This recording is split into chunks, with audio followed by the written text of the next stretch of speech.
¿Dónde y cuándo se originó la civilización? Los expertos han elaborado muchas teorías, pero a veces las evidencias contradicen por completo todas las hipótesis.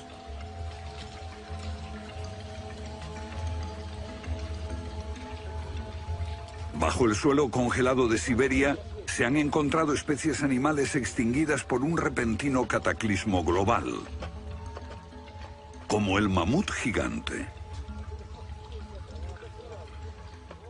También se han descubierto mapas muy antiguos que muestran la Antártida siglos antes de que fuese descubierta. Este mapa tiene centenares de años y describe la auténtica configuración de la Tierra de la reina Maud, que está oculta bajo 1 kilómetro de hielos, y su configuración real no se conoció hasta 1949. Hace 100 años, un arqueólogo concluyó que la antigua ciudad de Tiahuanaco, en Bolivia, fue un observatorio estelar alineado con el Sol y las estrellas. Calculó que tendría 17.000 años. Su afirmación fue puesta en ridículo hasta hace poco tiempo. La única corrección que yo haría se debe a que ahora contamos con mejores mediciones, y sospecho que su antigüedad sería de unos 12.000 años.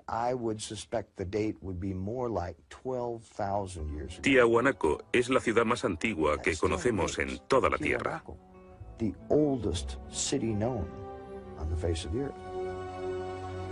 Los geólogos han descubierto que la gran esfinge de Gizeh en Egipto ha resistido siglos de lluvias incesantes, pero estas lluvias solo pueden haber tenido lugar miles de años antes de los faraones. ¿Fue construida la esfinge antes de los comienzos de la civilización? Lo que se pone en cuestión es la historia completa de la civilización. Puede que no haya ido en línea recta desde los estúpidos cavernícolas hasta los hombres tan listos de hoy con sus bombas atómicas. A veces, las pruebas que se hallan rompen todas las reglas.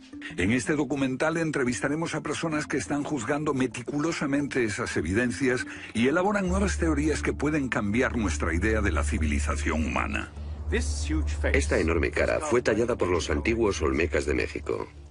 Se cree que tiene al menos 2.000 años y es inequívocamente africana. Sin embargo, se supone que los negros no llegaron a América hasta después de Colón. En su libro De la Atlántida a la Esfinge, el escritor Colin Wilson recoge indicios de lo que él y otros creen que son los rastros de una avanzada cultura anterior al comienzo de la historia.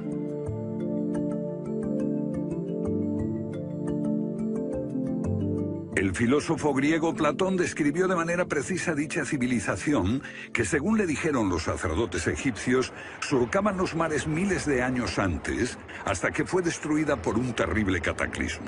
Platón la llamó Atlántida.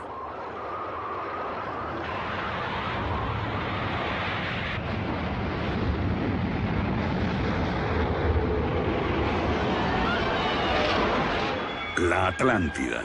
Un terrible cataclismo.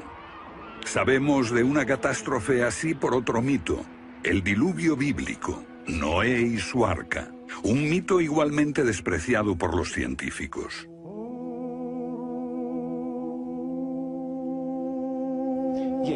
Cuando rechazan el diluvio bíblico y a Noé y el arca como una fábula, los científicos están ignorando el hecho de que hay cientos de mitos de diluvios en todas las culturas, aparte de las narraciones de Mesopotamia y de los hebreos, que dicen lo mismo sobre un desastre planetario que virtualmente borró al género humano antes del comienzo de la historia conocida.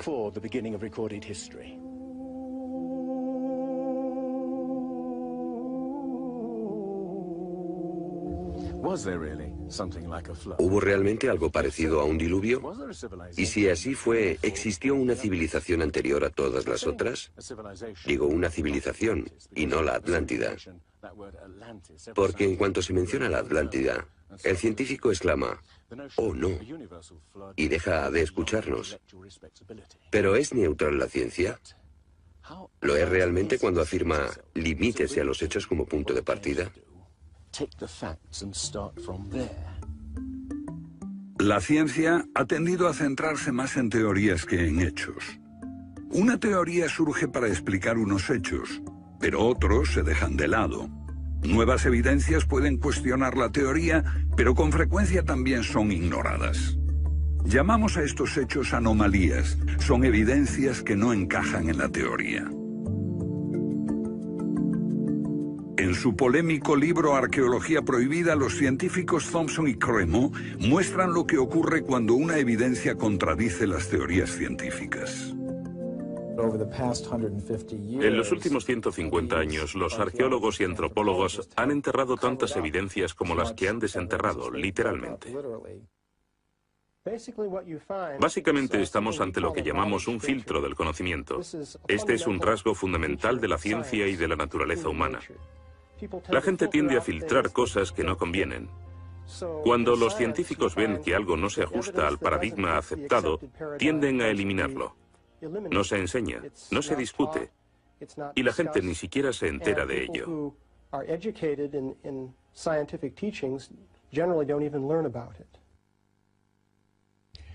Lo que estamos diciendo, por ejemplo, sucedió en Iatliclo, México, en 1996. Cuando la arqueóloga Janestine McIntyre amenazó con echar abajo la teoría convencional de que el ser humano es relativamente nuevo en la Tierra, que llegó a Siberia hace unos 30.000 años y en América hace unos 20.000 años. En México, la arqueóloga Stine McIntyre descubrió herramientas de piedra y huesos humanos y los sometió a una batería de pruebas científicas. En 1966 pensamos que era un yacimiento antiguo y creímos que tendría unos 20.000 años. En aquella época se pensó que era demasiado tiempo. Cuando lo datamos mediante una batería de métodos supimos que tenía 250.000 años. Sinceramente yo me hubiera sentido feliz con los 250.000 años. Fui ingenuo y pensé, bien, voy a dejar de pensar en las fechas. Tenemos la información. Hemos conseguido los hechos. Tomemos estos hechos y partamos de ahí. No me di cuenta de que arruinaría mi carrera por completo. Todas sus oportunidades profesionales se frustraron. El yacimiento fue cerrado. Los permisos para investigar denegados sistemáticamente. No obstante, más de 30 años después, unos arqueólogos descubrieron en Siberia vestigios de seres humanos de 300.000 años de antigüedad.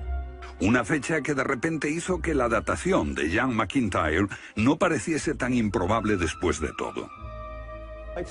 No es necesariamente una conspiración deliberada. No decimos que se trate de personas reunidas en una habitación y diciendo, vamos a engañar a la gente. Es algo que ocurre automáticamente en la comunidad científica. Cuando una evidencia difiere de la teoría predominante, no se habla de ella, no se da información. Y eso significa que la ciencia deja de progresar de la forma en que uno desearía.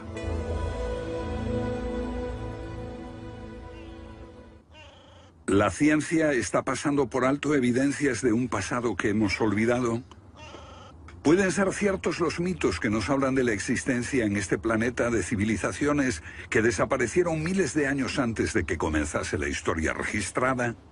Una nueva clase de investigadores está estudiando las anomalías que la ciencia tiende a descartar. Se plantean preguntas que pueden cambiar nuestro concepto sobre la historia humana. La fortaleza inca de Sacsayhuamán, de edad indeterminable y construida por gente que carecía de metales duros o de cemento, que no conocían la polea, ni la rueda, ni la grúa. Solo miren esta piedra. He contado 11 ángulos. Debe pesar más que 200 coches juntos y revela la increíble habilidad de la gente que la hizo. Y también algo más. Una capacidad asombrosa para manipular objetos de este tamaño. ¿Cómo diablos las levantaban? Bolivia. Las misteriosas ruinas de Tiahuanaco.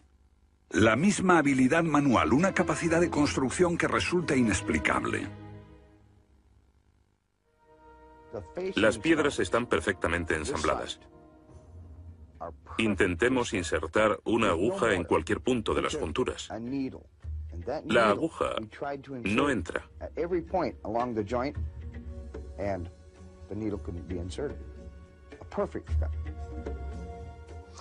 Cuando los conquistadores españoles le preguntaron a los incas si ellos habían construido Tiahuanaco, respondieron, no, no la construimos.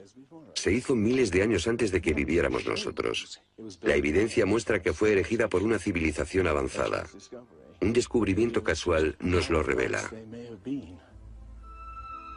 Los bloques de construcción de Tiahuanaco no están pegados con cemento.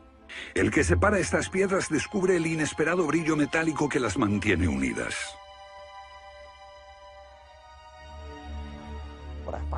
Lo que encuentro asombroso es que para trasladarlas a cada uno de los lugares donde empleaban este material, ellos tenían que contar con una especie de planta de fundición móvil para licuar el metal. Y aquí hay un uso similar de tornillos metálicos y piedras finamente unidas, como esta en forma de L. Pero estamos en otro continente. África, Egipto, la tierra de las pirámides. Las 3 pirámides de Gizeh, una maravilla del mundo antiguo. Otro pueblo que no conocía la rueda, ni la polea, ni la grúa. ¿Cómo podían transportar bloques de 100 toneladas? Su tecnología no se puede explicar ni imitar. Soy ingeniero y puedo decirles que levantar bloques de este tamaño, de este peso, requiere una grúa especial. Una gente que carecía de tales grúas o de una simple polea o una rueda, empleando herramientas de cobre, ¿cómo pudieron hacerlo? Bobal cree que la Gran Pirámide de Gizeh era mucho más que una tumba y que revela un sorprendente nivel tecnológico. En su libro Guardián del Génesis, Robert Bobal y Graham Hancock enumeran muchas hazañas inexplicables. Chris Dunn, experto en perforaciones. Bueno, permítanme una pregunta. ¿Cómo cree que lo hicieron? El sarcófago de la Cámara del Rey. ¿Cómo lograron unos constructores primitivos que la superficie interior encajase con la superficie de la piedra del sarcófago al milímetro? Esta habilidad requiere profundos conocimientos de física. Es un misterio como la perforación misma. Primitivamente, la típica manera de hacerlo sería con una sierra de arco, un berbiquí. Introducirían la herramienta en la pieza usando arena o un diamante, pero pienso que eso supondría mucho tiempo, muchos años para hacerlo.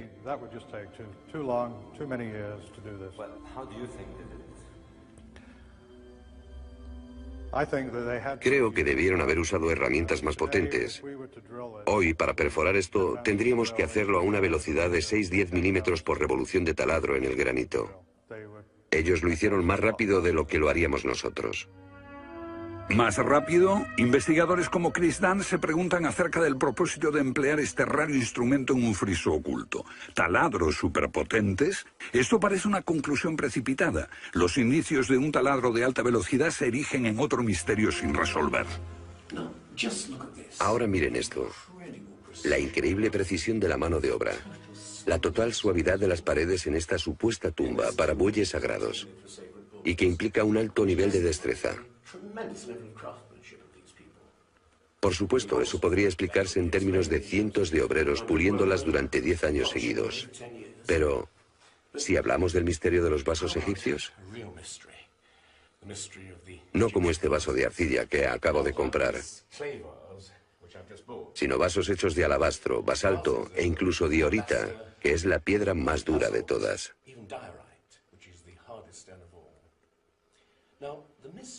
Es bastante fácil ver cómo se podría ahuecar taladrando directamente hacia adentro. Pero, ¿qué pasa con los ángulos? La tecnología moderna es incapaz de hacerlo. Sin embargo, los antiguos egipcios moldeaban miles de piezas. Algunas de ellas 2000 años antes de la civilización que se supone surgió aquí. ¿Cómo? Otro misterio sin explicar. Inexplicable. ¿Cómo pudieron los constructores alinear sus gigantescas pirámides con los puntos cardinales tan impecablemente? En perfecta dirección este-oeste y norte-sur, con una exactitud no igualada por los modernos constructores. La Gran Pirámide parece ser un modelo matemático del hemisferio norte e incorpora el trascendental valor de pi, las veces que cabe el diámetro de un círculo en su circunferencia.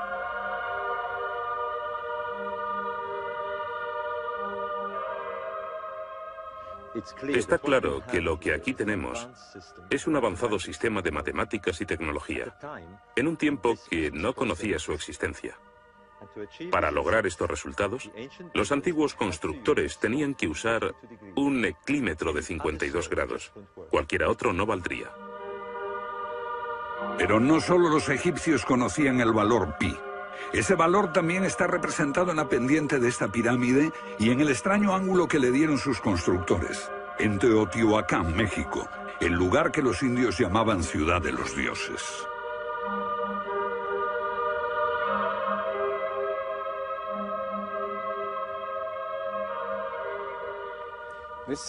En su época, esta ciudad fue más grande que la Roma imperial. Lo que pueden ver es una serie de estanques que llenaban de agua, cuya superficie lisa reflejaba los cielos y cuyas ondas podrían servir como anuncio de terremotos. Estos templos, en el lado opuesto, se cree que representan cuerpos celestiales. Una cosa está clara: todo el lugar parece tener una especie de obsesión con la astronomía y la eternidad. En los equinoccios, el 21 de marzo y el 21 de septiembre, estas pirámides proyectan sombras gigantes, lo que las convierte en un perfecto reloj para la medición del tiempo.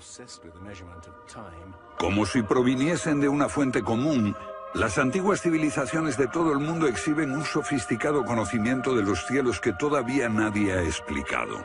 Fascinación por el sol, las estrellas. El lento e inexorable movimiento de la Tierra determina que las constelaciones parezcan viajar por los cielos nocturnos y por las épocas.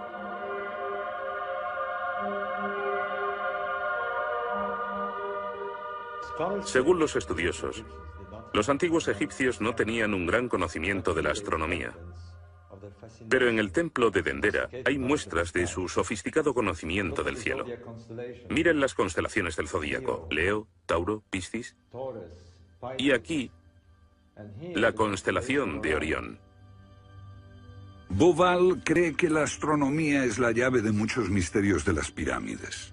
Los antiguos egipcios veían en la constelación de Orión a su dios Osiris, señor de los muertos y la vida ultraterrena. Bauval halló el reflejo de ese dios en las pirámides de Gizeh.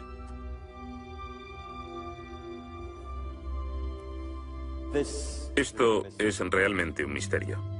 Pequeños canales de ventilación orientados hacia arriba. Para los egiptólogos no eran más que canales de ventilación, pero los astrónomos piensan distinto. Para el antiguo Egipto esto fue Rostau, la entrada al reino subterráneo, el reino del dios Osiris u Orión.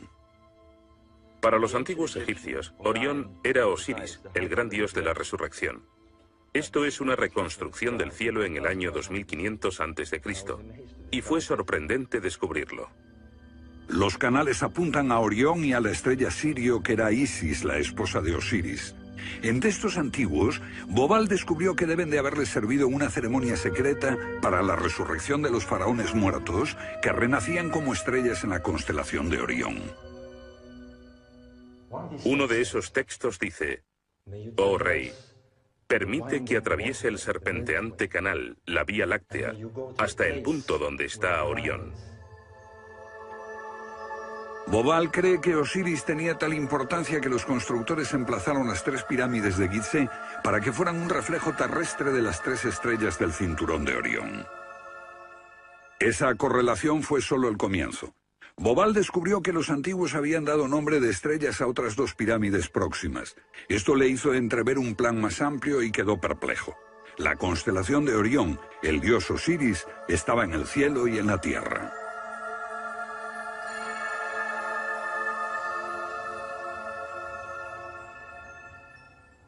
México, donde Teotihuacán presenta otro paralelo.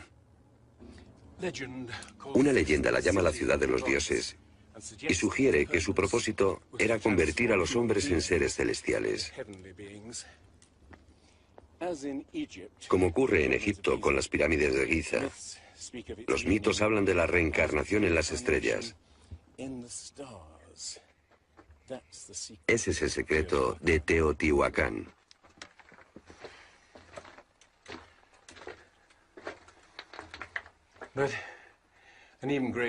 Pero esta pirámide presenta otro enigma mayor. Cuando se excavó por primera vez en 1906, se halló una enorme capa de mica. Ahora sabemos que la mica se usa como aislamiento eléctrico. No tenemos idea de para qué la utilizaban ellos. Lo que resulta aún más extraño es que la mica procede de Brasil. Imaginemos el problema de trasladar toda esta mica a más de 2.000 kilómetros de distancia. ¿Cómo? ¿Con qué finalidad?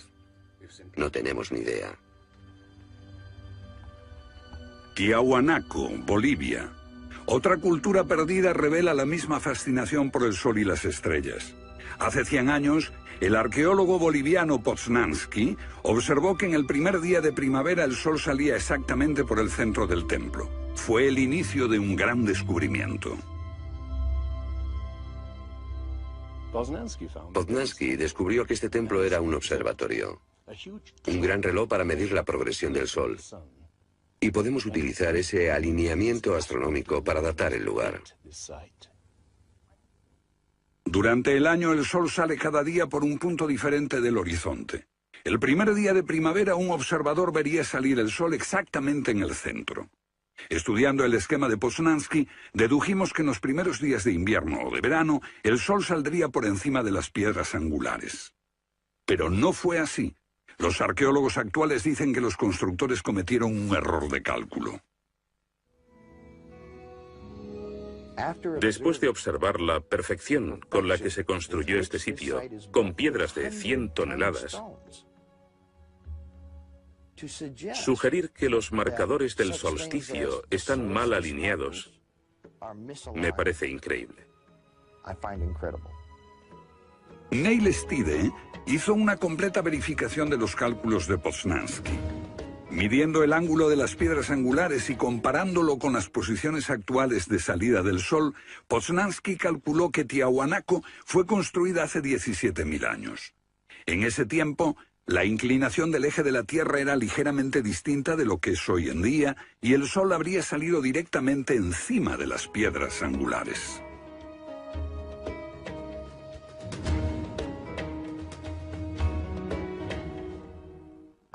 Yo sospecho que la fecha sería más bien de 12.000 años. Pero eso haría que todos nos cuestionásemos completamente los orígenes de la civilización. Una civilización perdida en el tiempo dejó sus huellas en varios lugares del mundo. Los sacerdotes egipcios dijeron al filósofo griego Platón que una civilización así habría existido hace 12.000 años. Pero según la ciencia, el ser humano abandonó la prehistoria hace solo 5.000 años. En Egipto, el investigador John West descubrió que la esfinge de Gizeh no resultó alterada por el clima de la misma forma que las construcciones del entorno, erosionadas por la arena y los vientos del desierto. En vez de un desgaste horizontal, la esfinge tiene marcas de erosión redondeadas y onduladas. No se necesita ser geólogo para mirar y ver lo que se debe al tipo de clima. Solo el agua cayendo copiosamente sobre las paredes del recinto pudo producir esos contornos redondeados.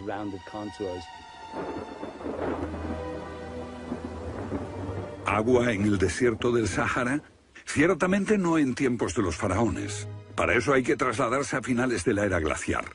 Unos 10.500 años antes de Cristo, miles de años antes de que existiesen los faraones. ¿Pero por qué entonces la esfinge tiene cabeza de faraón?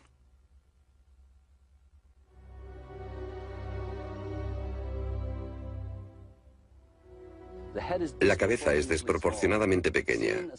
Desde el aire se ve que el cuerpo de la esfinge es largo y aplanado, y la cabeza casi se parece a la de un alfiler. Para nosotros, esto indica que ha sido tallada más de una vez. En otras palabras, la cabeza se rehizo en algún momento de su larga historia. John West cree que la esfinge era originalmente un enorme león que un desconocido grupo de escultores modeló en la roca antes del 10.500 a.C. Se comenzó a erosionar cuando el final de la era glaciar alteró el clima y causó lluvias que cayeron durante siglos. Solo miles de años después, un faraón habría tallado la cabeza con su propia imagen. ¿Tiene la esfinge más del doble de la antigüedad que creíamos? La teoría fue ridiculizada por los egiptólogos, pero los geólogos les respondieron que los hechos estaban allí. Más extraño aún, según Robert Bauval, la evidencia astronómica sugiere que las pirámides de Gizeh parecen revelar esa increíble antigüedad. La disposición de Gizeh coincidía misteriosamente con la posición de Orión en el año 10.500 a.C., cuando la esfinge miraba hacia Leo, su propia imagen en los cielos. La puesta de Orión en esa fecha distante se correspondía exactamente con las tres pequeñas pirámides, y existen muchos otros hechos difíciles de entender.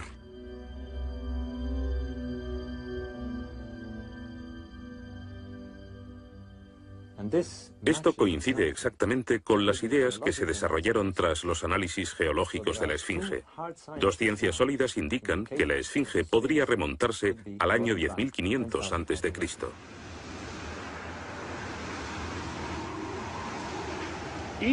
Egipto sufrió unos cambios muy dramáticos a finales del período glaciar, especialmente en torno al 10.500 a.C., cuando unas impresionantes inundaciones cubrieron el terreno de aluvión y acabaron con el valle del Nilo y con el delta en general.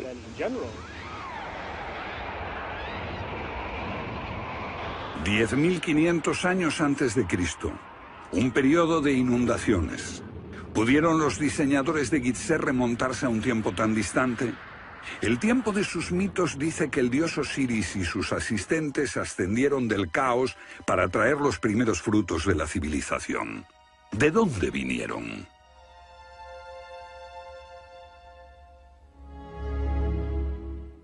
Un dios muy parecido fue el señor de la antigua Tiahuanaco en Bolivia. Aquí, en esta misteriosa ciudad de Tiahuanaco, era el dios que ellos adoraban. Alto, con barba, descrito como blanco, Viracocha llegó en tiempos de caos y destrucción, atravesando los mares para llevar a la raza humana una especie de renovación. El dios blanco Viracocha. En México conocido como Quetzalcóatl, que llegó con otros para traer los primeros frutos del conocimiento. Su símbolo está por todo Teotihuacán. La serpiente emplumada, símbolo del enigmático dios Quetzalcóatl que llegó desde el este después de tremendos cataclismos para traer la civilización a esta parte del mundo. ¿Pudieron dioses como Osiris, Viracocha y Quetzalcóatl haber sido personas reales que llegaron de muy lejos? ¿Eran supervivientes de un cataclismo que destruyó sus hogares y su civilización? Ahora la pregunta que nos hacemos es esta. ¿Existió una remota civilización, hasta ahora sin identificar, que llegó a Egipto, México y Sudamérica? ¿Y que dejó su impronta en un cuerpo de conocimientos, por difícil que sea de discernir? Tomados por separado, acepto que los datos aislados revelan poco, pero consideremos juntos todos esos elementos comunes. Ambos lugares tienen enormes pirámides, alineadas exactamente con los puntos cardinales, e incorporan avanzados conocimientos matemáticos. Ambas culturas demostraban un asombroso conocimiento de astronomía, expresado en los grandes monumentos sagrados que erigieron. Aunque no conocían ni la polea ni la rueda, ambas pudieron hacer construcciones con enormes piedras finalmente ensambladas en un estilo único, con ángulos en forma de L y tornillos de metal. Y ambas utilizaron el proceso de la momificación para preservar y honrar a sus muertos. Aquí se halló una nueva y asombrosa pista cuando la doctora Balabanova, de la Universidad Alemana de Ulm, descubrió que muchas momias de Egipto contenían cocaína y nicotina, naturales de Sudamérica. Tengo una cantidad de cartas insultantes.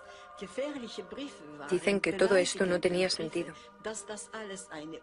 que yo fantaseaba, que era imposible porque estaba comprobado que antes de Colón esas plantas no existían en ninguna parte del mundo, excepto en América.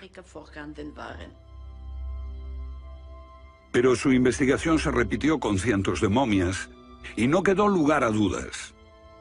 En un pasado remoto, unos navegantes atravesaron el mar e influyeron en las culturas a ambos lados del Atlántico. La idea está sugerida incluso por lo que no está allí. México, la antigua cultura de los mayas. Los sacerdotes mayas tenían tablas para predecir los eclipses de sol y de luna. Pero hay algo muy extraño. No conocieron nunca el simple principio de la rueda. Podían visualizar la eternidad pensando en millones de años, pero jamás aprendieron a pesar un saco de grano. Esta compleja civilización murió finalmente porque no supo desarrollar métodos de agricultura para alimentarse. Lo que estoy sugiriendo es... ¿puede que ellos heredaran una parte específica de su conocimiento de una civilización anterior, mucho más sabia? Un contacto. A veces la evidencia está ahí para que la veamos todos. Los antiguos olmecas en México pusieron a sus soberanos caras africanas. ¿Qué les parece esta? Tallada por esos mismos olmecas. Es genéticamente imposible que un indio tenga barba, pero aquí está la cara de un blanco caucasiano, esculpida 2000 años antes de que los españoles llegaran al Nuevo Mundo.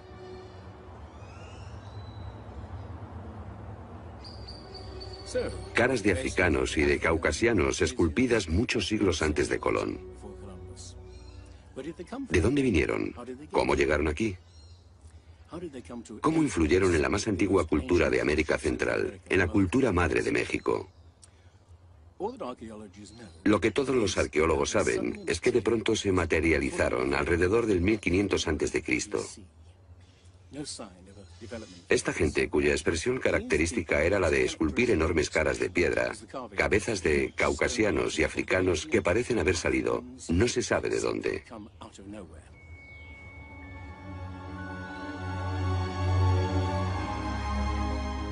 Oaxaca, la antigua ciudadela del Monte Albán. Aquí, en el sur de México, está el último testimonio de esos misteriosos hombres. Porque estas figuras esculpidas en piedra parecen corresponder a muertos en combate, desnudas, desamparadas, la mayoría castradas. Este puede reflejar el momento en que estos hombres desaparecieron de la historia.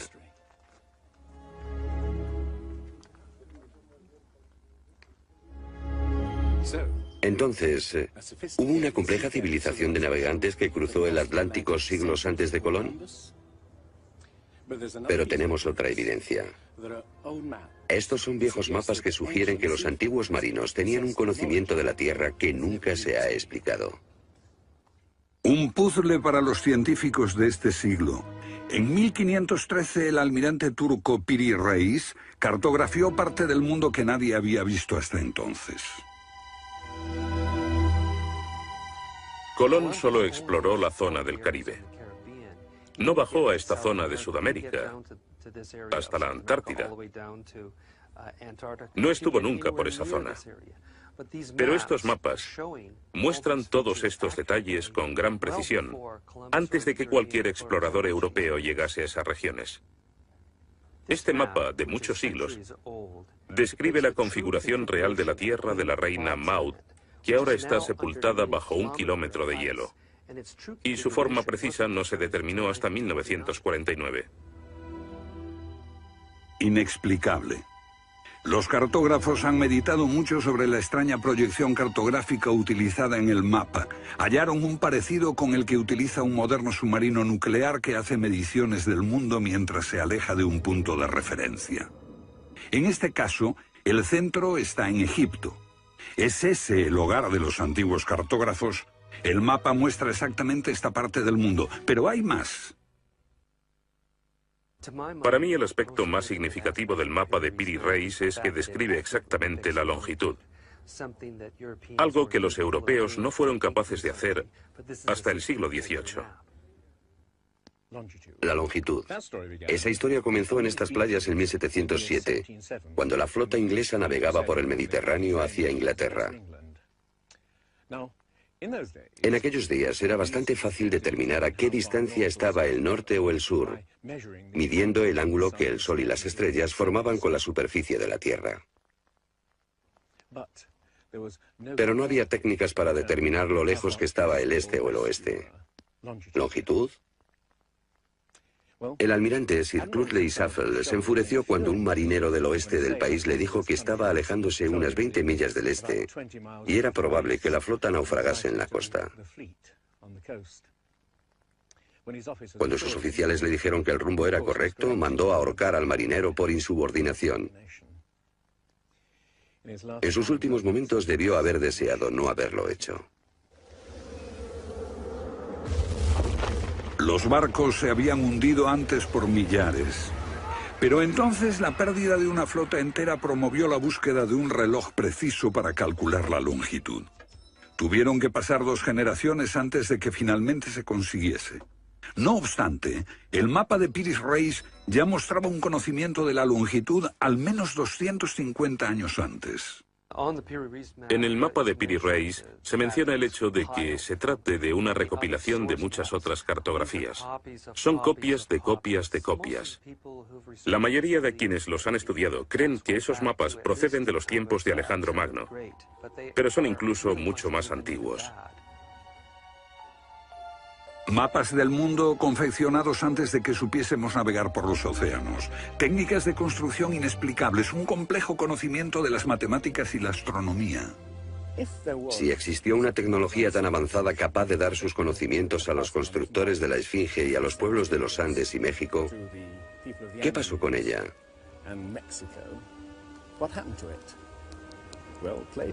Platón dice que existió esa civilización avanzada tecnológicamente y capaz de surcar los océanos del mundo, la Atlántida, situada en una enorme isla-continente.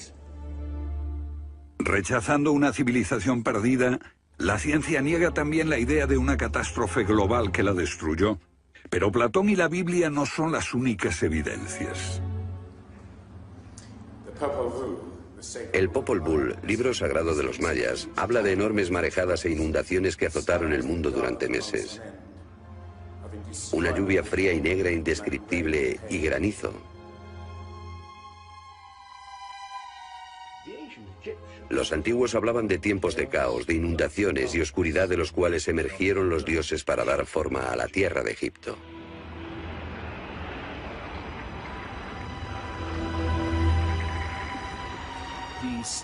El disco solar de los aztecas se refiere a 4 ciclos de destrucción: por inundaciones, por fuego, por viento y por sangre y guerra.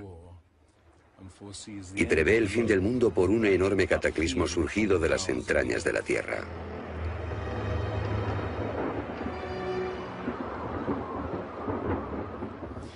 Otros mitos de la América antigua hablan de inundaciones apocalípticas y torrentes de fuego, de erupciones volcánicas y terremotos. Un pasado que no podemos recordar ni olvidar.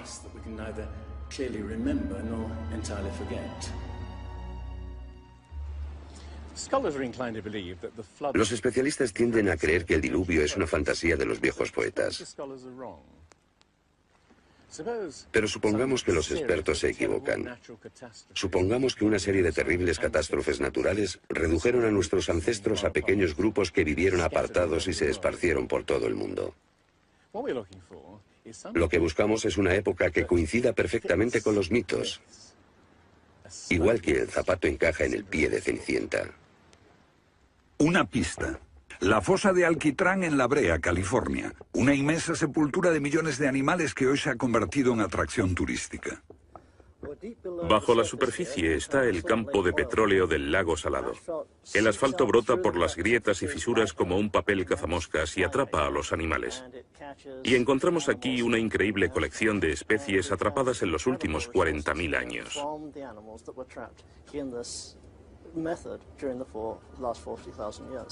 Esta fosa de alquitrán puede leerse como un libro de tiempos remotos, cuando abundaban los animales y nosotros no los considerábamos como originarios de América. Mamuts, elefantes, rinocerontes, perezosos gigantes, tigres sable, incluso caballos y camellos. Después, una tremenda catástrofe los barrió, al parecer en unas pocas décadas, en torno al 10.500 a.C., hace más de 12.000 años. Todos los grandes animales, cualquier animal más grande que un coyote, se extinguieron en pocas décadas. Sí, fue sin duda una gran catástrofe.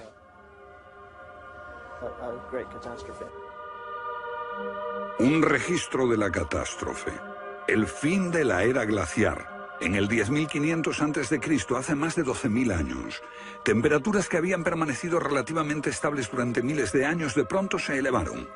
Un aumento de temperatura de más de 5 grados en un abrir y cerrar de ojos. Solo entre 3 a 10 años. Se trata del asombroso descubrimiento de unos científicos que perforaron la capa de hielo en Groenlandia para investigar los cambios en la atmósfera.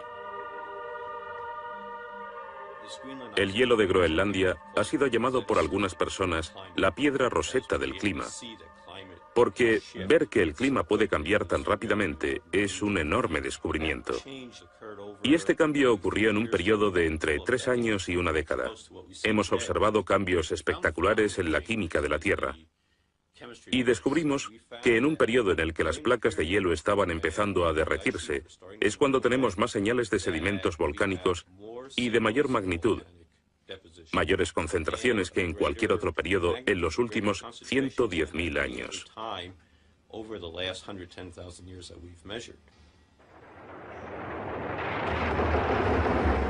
Un surgimiento de volcanes nunca visto, acompañado por desórdenes atmosféricos y gigantescas inundaciones.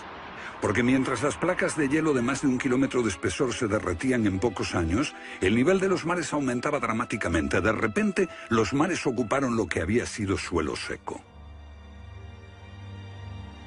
Se podía caminar desde Gran Bretaña a Escandinavia antes de que una revolución climática diese forma al Mar del Norte. Fue un periodo en que las grandes inundaciones cubrieron las llanuras de América del Norte y por eso es que se encuentran esqueletos de ballenas en Michigan.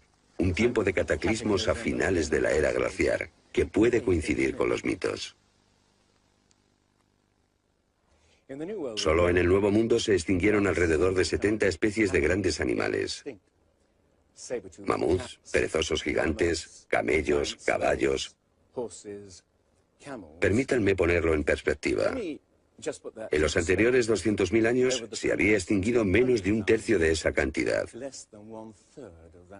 Y este modelo extraordinario de extinción se repitió en Europa y Asia. En las capas subterráneas de hielo de Siberia y Alaska se descubrió una masa enmarañada de huesos de millones de animales que perecieron en un cataclismo. El mamut gigante no murió a manos de los cazadores. Desapareció por una catástrofe natural. A finales del siglo XIX, unos cazadores encontraron por casualidad el cuerpo de un enorme animal congelado. Después de ser desenterrado y transportado, se encontró que en el estómago tenía plantas pertenecientes a un clima templado y aún sin digerir. El animal se había congelado de una forma muy rápida, como no es capaz de hacerlo ningún congelador moderno. Lo cierto es que hace unos 12.000 o 13.000 años un frío inmenso azotó Siberia. El enigma de los mamuts congelados en un instante ha dado pie a extrañas anécdotas. Algunas ciertas y otras no.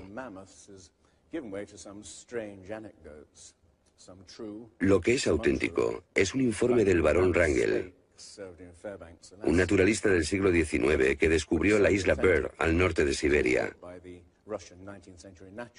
donde la arena quedó literalmente mezclada con bancos de huesos y colmillos de mamut y otros animales que habían desaparecido en alguna catástrofe. Esas extinciones masivas, esa imponente actividad volcánica, ese veloz derretimiento del hielo, parecen sugerir que hubo un cambio climático brusco hace 12.000 años. Hay algún factor desconocido que no logramos descubrir.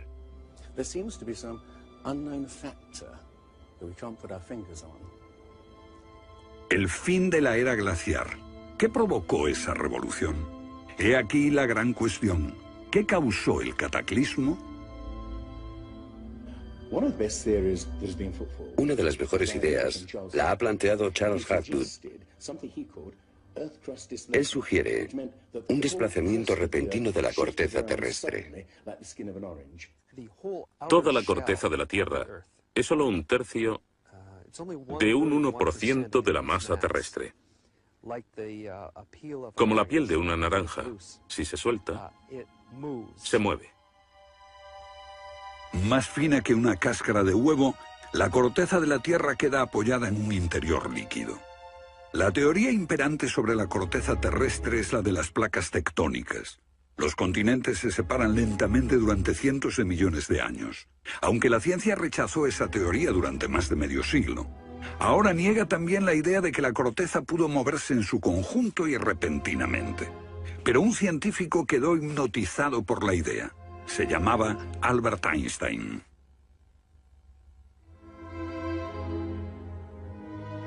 Esto es un resumen de lo que dijo. Cuando me encontré con el trabajo de Hapgood, quedé conmocionado. Se trataba de una idea simple, pero que podría explicar una serie enorme de problemas.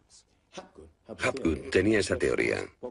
La cuestión era cuál fue el mecanismo que puso en movimiento el gigantesco conjunto. Y fue Einstein quien planteó una sugerencia. La enorme cantidad de hielo que rodea a los polos puede tener 3 kilómetros de espesor. Esos incontables miles de millones de toneladas de hielo, si se formaran de un modo desproporcionado, harían que toda la Tierra se sacudiese como una rueda, con un enorme peso colocado en su borde. Esta vibración bastaría para hacer que la corteza de la Tierra se moviese súbitamente. Hace 55.000 años el Polo Norte estaba cerca de Europa, pero de pronto se desplazó hacia la bahía de Hudson, en Canadá. Y en torno al año 12.500 a.C. se volvió a mover casi 2.000 millas hasta donde está actualmente. O es mejor decir que las tierras y los mares atravesaron el polo, impulsados por un repentino desplazamiento de la corteza terrestre.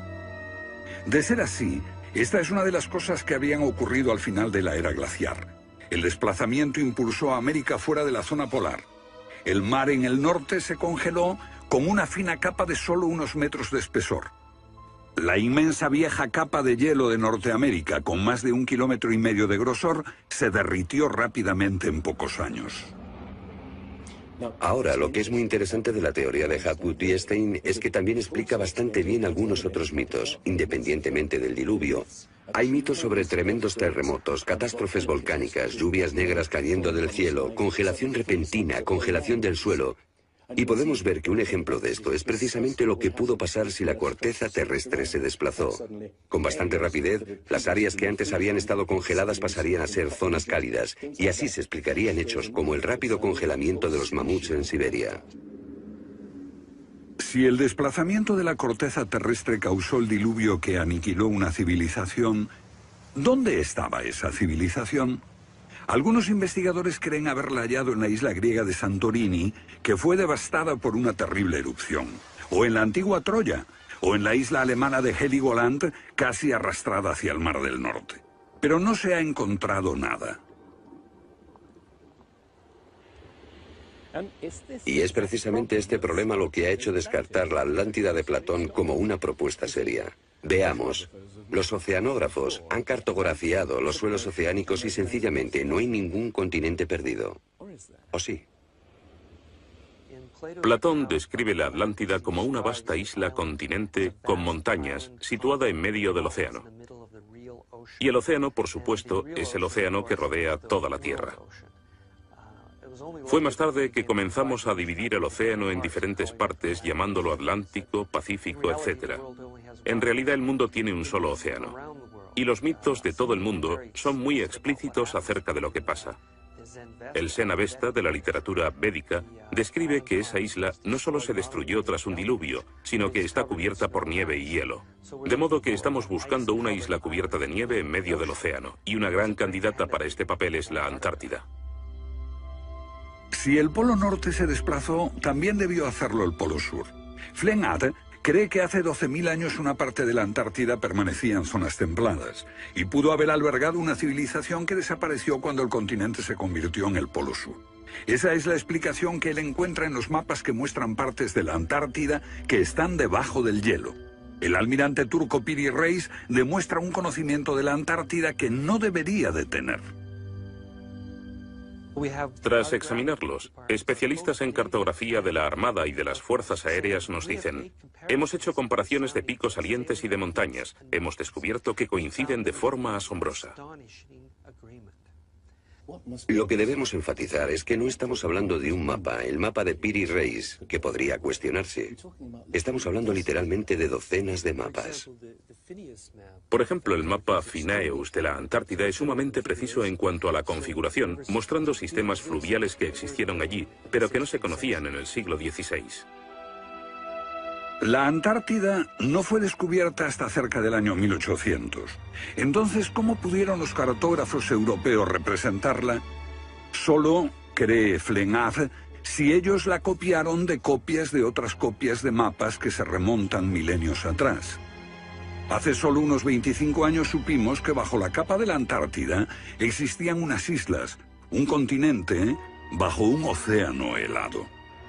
Sin embargo, esa información ya estaba aquí, en este mapa. Estas islas de aquí corresponden a este área, y el modelo de nevadas aquí es muy intenso. Nada aquí. Estas islas debajo de este punto se podrían haber unido entre ellas antes de unirse a la tierra firme. Así, lo que se describe aquí es algo que yo creo que verdaderamente ocurrió en torno al 8000 a.C. Puede que en el 6000 a.C. a lo sumo. No hay forma de saber cómo lo consiguieron, a menos que postulemos la existencia de una civilización con habilidades para la navegación y la confección de mapas que solo se reinventaron en nuestro tiempo.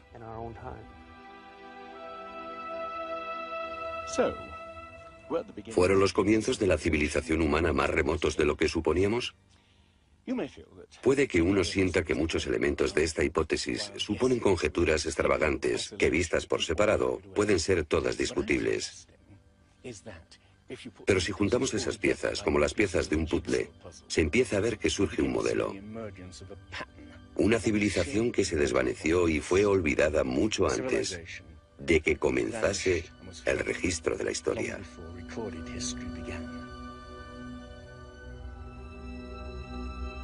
El país le dijo que estaba alejándose unas 20 millas del este y era probable que la flota naufragase en la costa. Cuando sus oficiales le dijeron que el rumbo era correcto, mandó a ahorcar al marinero por insubordinación. En sus últimos momentos debió haber deseado no haberlo hecho.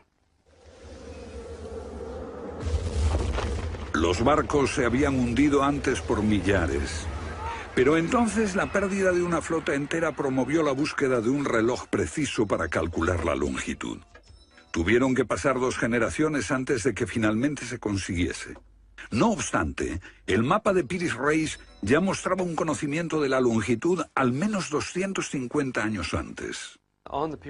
En el mapa de Piri Reis se menciona el hecho de que se trate de una recopilación de muchas otras cartografías. Son copias de copias de copias. La mayoría de quienes los han estudiado creen que esos mapas proceden de los tiempos de Alejandro Magno, pero son incluso mucho más antiguos. Mapas del mundo confeccionados antes de que supiésemos navegar por los océanos. Técnicas de construcción inexplicables, un complejo conocimiento de las matemáticas y la astronomía. Si existió una tecnología tan avanzada capaz de dar sus conocimientos a los constructores de la Esfinge y a los pueblos de los Andes y México, ¿qué pasó con ella?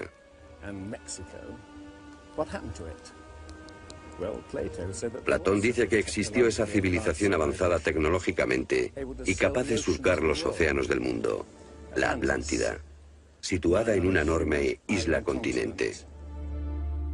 Rechazando una civilización perdida, la ciencia niega también la idea de una catástrofe global que la destruyó, pero Platón y la Biblia no son las únicas evidencias. El Popol Vuh, libro sagrado de los mayas, habla de enormes marejadas e inundaciones que azotaron el mundo durante meses. Una lluvia fría y negra indescriptible y granizo. Los antiguos hablaban de tiempos de caos, de inundaciones y oscuridad de los cuales emergieron los dioses para dar forma a la tierra de Egipto.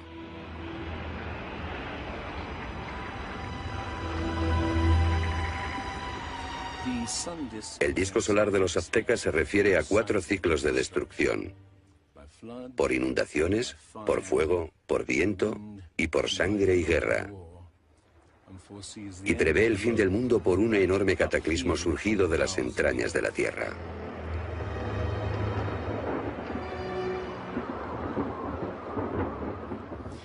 Otros mitos de la América antigua hablan de inundaciones apocalípticas y torrentes de fuego, de erupciones volcánicas y terremotos. Un pasado que no podemos recordar ni olvidar.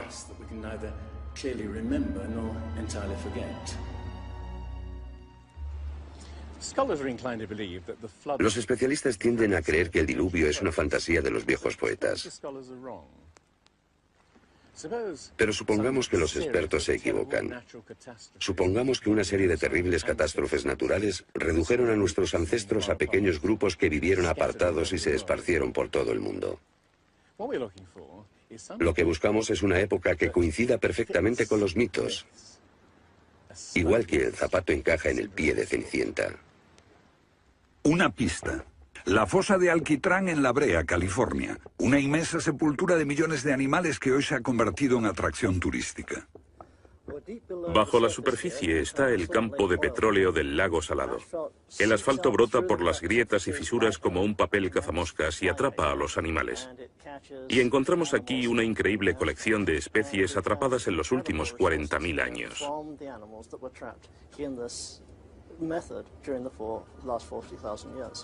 Esta fosa de Alquitrán puede leerse como un libro de tiempos remotos, cuando abundaban los animales y nosotros no los considerábamos como originarios de América.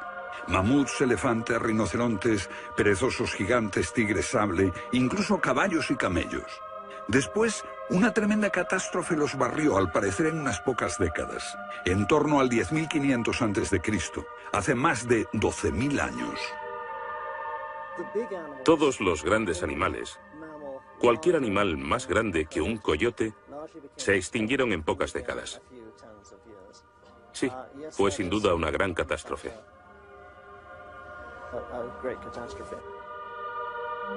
Un registro de la catástrofe. El fin de la era glaciar. En el 10.500 a.C., hace más de 12.000 años. Temperaturas que habían permanecido relativamente estables durante miles de años de pronto se elevaron. Un aumento de temperatura de más de 5 grados en un abrir y cerrar de ojos. Solo entre 3 a 10 años. Se trata del asombroso descubrimiento de unos científicos que perforaron la capa de hielo en Groenlandia para investigar los cambios en la atmósfera. El hielo de Groenlandia ha sido llamado por algunas personas la piedra roseta del clima, porque ver que el clima puede cambiar tan rápidamente es un enorme descubrimiento. Y este cambio ocurrió en un periodo de entre 3 años y una década. Hemos observado cambios espectaculares en la química de la Tierra.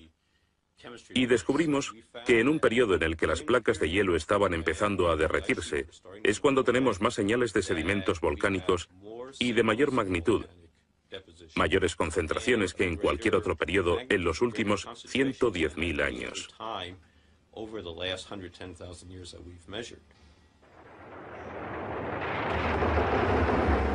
Un surgimiento de volcanes nunca visto, acompañado por desórdenes atmosféricos y gigantescas inundaciones. Porque mientras las placas de hielo de más de 1 kilómetro de espesor se derretían en pocos años, el nivel de los mares aumentaba dramáticamente. De repente, los mares ocuparon lo que había sido suelo seco. Se podía caminar desde Gran Bretaña a Escandinavia antes de que una revolución climática diese forma al Mar del Norte. Fue un periodo en que las grandes inundaciones cubrieron las llanuras de América del Norte y por eso es que se encuentran esqueletos de ballenas en Michigan. Un tiempo de cataclismos a finales de la era glaciar, que puede coincidir con los mitos. Solo en el Nuevo Mundo se extinguieron alrededor de 70 especies de grandes animales. Mamuts, perezosos gigantes, camellos, caballos. Permítanme ponerlo en perspectiva. En los anteriores 200.000 años se había extinguido menos de 1/3 de esa cantidad. Y este modelo extraordinario de extinción se repitió en Europa y Asia. En las capas subterráneas de hielo de Siberia y Alaska se descubrió una masa enmarañada de huesos de millones de animales que perecieron en un cataclismo. El mamut gigante no murió a manos de los cazadores. Desapareció por una catástrofe natural. A finales del siglo XIX, unos cazadores encontraron por casualidad el cuerpo de un enorme animal congelado. Después de ser desenterrado y transportado, se encontró que en el estómago tenía plantas pertenecientes a un clima templado y aún sin digerir. El animal se había congelado de una forma muy rápida, como no es capaz de hacerlo ningún congelador moderno. Lo cierto es que hace unos 12.000 o 13.000 años un frío inmenso azotó Siberia. El enigma de los mamuts congelados en un instante ha dado pie a extrañas anécdotas. Algunas ciertas y otras no. Lo que es auténtico es un informe del barón Wrangel, un naturalista del siglo XIX que descubrió la isla Byrd al norte de Siberia, donde la arena quedó literalmente mezclada con bancos de huesos y colmillos de mamut y otros animales que habían desaparecido en alguna catástrofe.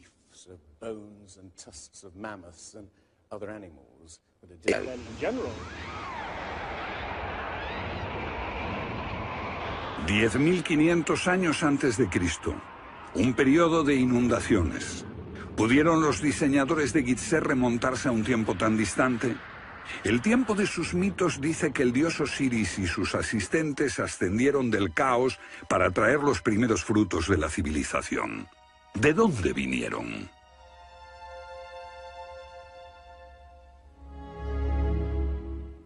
Un dios muy parecido fue el señor de la antigua Tiahuanaco en Bolivia. Aquí, en esta misteriosa ciudad de Tiahuanaco, era el dios que ellos adoraban. Alto, con barba, descrito como blanco, Viracocha llegó en tiempos de caos y destrucción, atravesando los mares para llevar a la raza humana una especie de renovación. El dios blanco Viracocha. En México conocido como Quetzalcóatl, que llegó con otros para traer los primeros frutos del conocimiento. Su símbolo está por todo Teotihuacán. La serpiente emplumada, símbolo del enigmático dios Quetzalcóatl que llegó desde el este después de tremendos cataclismos para traer la civilización a esta parte del mundo. ¿Pudieron dioses como Osiris, Viracocha y Quetzalcóatl haber sido personas reales que llegaron de muy lejos? ¿Eran supervivientes de un cataclismo que destruyó sus hogares y su civilización? Ahora la pregunta que nos hacemos es esta. ¿Existió una remota civilización, hasta ahora sin identificar, que llegó a Egipto, México y Sudamérica? ¿Y que dejó su impronta en un cuerpo de conocimientos, por difícil que sea de discernir? Tomados por separado, acepto que los datos aislados revelan poco, pero consideremos juntos todos esos elementos comunes. Ambos lugares tienen enormes pirámides, alineadas exactamente con los puntos cardinales, e incorporan avanzados conocimientos matemáticos. Ambas culturas demostraban un asombroso conocimiento de astronomía, expresado en los grandes monumentos sagrados que erigieron. Aunque no conocían ni la polea ni la rueda, ambas pudieron hacer construcciones con enormes piedras finalmente ensambladas en un estilo único con ángulos en forma de L y tornillos de metal. Y ambas utilizaron el proceso de la momificación para preservar y honrar a sus muertos. Aquí se halló una nueva y asombrosa pista cuando la doctora Balabanova, de la Universidad Alemana de Ulm, descubrió que muchas momias de Egipto contenían cocaína y nicotina, naturales de Sudamérica. Tengo una cantidad de cartas insultantes. Dicen que todo esto no tenía sentido, que yo fantaseaba, que era imposible porque estaba comprobado que antes de Colón esas plantas no existían en ninguna parte del mundo, excepto en América. Pero su investigación se repitió con cientos de momias y no quedó lugar a dudas. En un pasado remoto, unos navegantes atravesaron el mar e influyeron en las culturas a ambos lados del Atlántico. La idea está sugerida incluso por lo que no está allí. México, la antigua cultura de los mayas. Los sacerdotes mayas tenían tablas para predecir los eclipses de sol y de luna. Pero hay algo muy extraño. No conocieron nunca el simple principio de la rueda. Podían visualizar la eternidad pensando en millones de años, pero jamás aprendieron a pesar un saco de grano. Esta compleja civilización murió finalmente porque no supo desarrollar métodos de agricultura para alimentarse.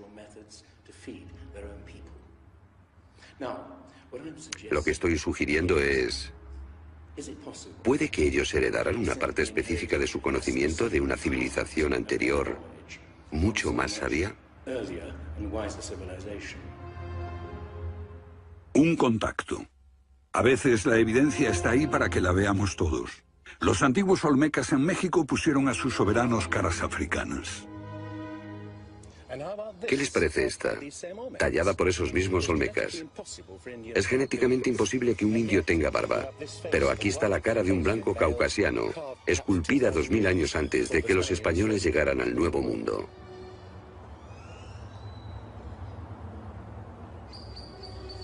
Caras de africanos y de caucasianos esculpidas muchos siglos antes de Colón. ¿De dónde vinieron? ¿Cómo llegaron aquí? ¿Cómo influyeron en la más antigua cultura de América Central, en la cultura madre de México? Lo que todos los arqueólogos saben es que de pronto se materializaron alrededor del 1500 a.C. Esta gente, cuya expresión característica era la de esculpir enormes caras de piedra, cabezas de caucasianos y africanos que parecen haber salido, no se sabe de dónde.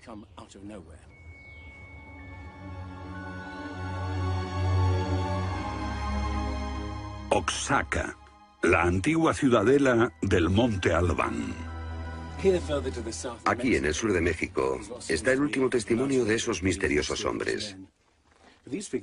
Porque estas figuras esculpidas en piedra parecen corresponder a muertos en combate, desnudas, desamparadas, la mayoría castradas.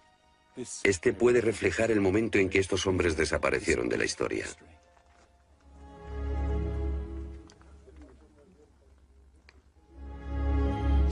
Entonces, ¿hubo una compleja civilización de navegantes que cruzó el Atlántico siglos antes de Colón?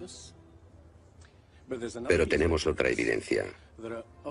Estos son viejos mapas que sugieren que los antiguos marinos tenían un conocimiento de la Tierra que nunca se ha explicado. Un puzzle para los científicos de este siglo. En 1513 el almirante turco Piri Reis cartografió parte del mundo que nadie había visto hasta entonces.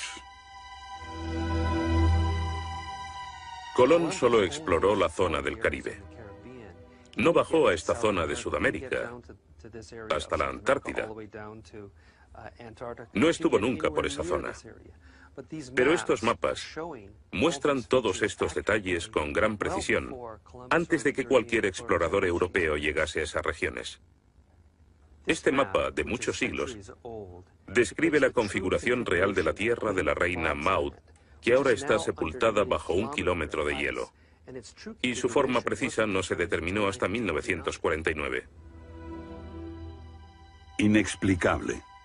Los cartógrafos han meditado mucho sobre la extraña proyección cartográfica utilizada en el mapa. Hallaron un parecido con el que utiliza un moderno submarino nuclear que hace mediciones del mundo mientras se aleja de un punto de referencia. En este caso, el centro está en Egipto. ¿Es ese el hogar de los antiguos cartógrafos? El mapa muestra exactamente esta parte del mundo, pero hay más.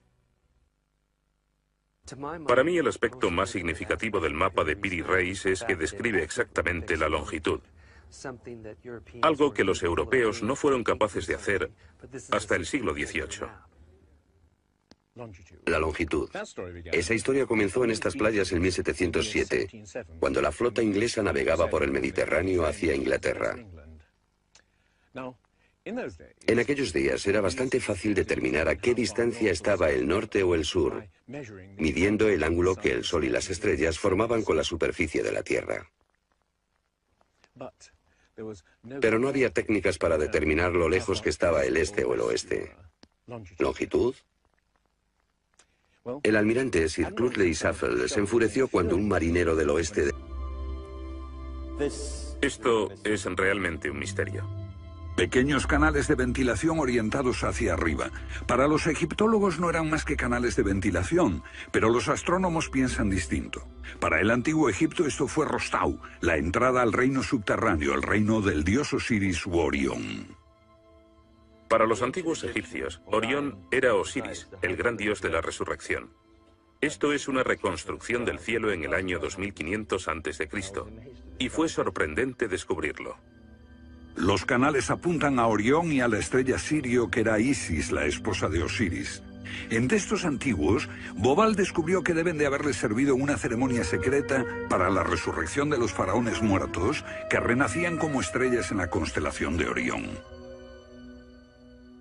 Uno de esos textos dice: «Oh rey, permite que atraviese el serpenteante canal, la Vía Láctea, hasta el punto donde está Orión». Bobal cree que Osiris tenía tal importancia que los constructores emplazaron las 3 pirámides de Gizeh para que fueran un reflejo terrestre de las 3 estrellas del cinturón de Orión. Esa correlación fue solo el comienzo. Bobal descubrió que los antiguos habían dado nombre de estrellas a otras 2 pirámides próximas. Esto le hizo entrever un plan más amplio y quedó perplejo. La constelación de Orión, el dios Osiris, estaba en el cielo y en la tierra.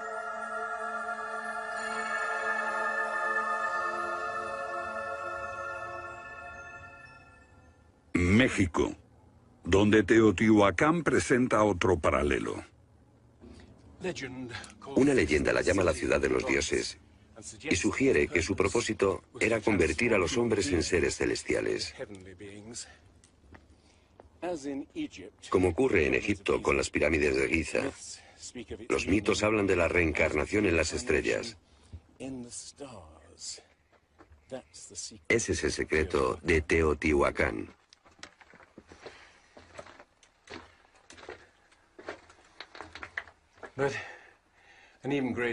Pero esta pirámide presenta otro enigma mayor. Cuando se excavó por primera vez en 1906, se halló una enorme capa de mica. Ahora sabemos que la mica se usa como aislamiento eléctrico. No tenemos idea de para qué la utilizaban ellos. Lo que resulta aún más extraño es que la mica procede de Brasil. Imaginemos el problema de trasladar toda esta mica a más de 2000 kilómetros de distancia. ¿Cómo? ¿Con qué finalidad? No tenemos ni idea. Tiahuanaco, Bolivia. Otra cultura perdida revela la misma fascinación por el sol y las estrellas. Hace 100 años, el arqueólogo boliviano Poznański observó que en el primer día de primavera el sol salía exactamente por el centro del templo. Fue el inicio de un gran descubrimiento. Poznański descubrió que este templo era un observatorio, un gran reloj para medir la progresión del sol. Y podemos utilizar ese alineamiento astronómico para datar el lugar. Durante el año el sol sale cada día por un punto diferente del horizonte. El primer día de primavera un observador vería salir el sol exactamente en el centro. Estudiando el esquema de Poznański, dedujimos que en los primeros días de invierno o de verano, el sol saldría por encima de las piedras angulares. Pero no fue así. Los arqueólogos actuales dicen que los constructores cometieron un error de cálculo. Después de observar la perfección con la que se construyó este sitio, con piedras de 100 toneladas, sugerir que los marcadores del solsticio están mal alineados me parece increíble. Neil Stide hizo una completa verificación de los cálculos de Poznański.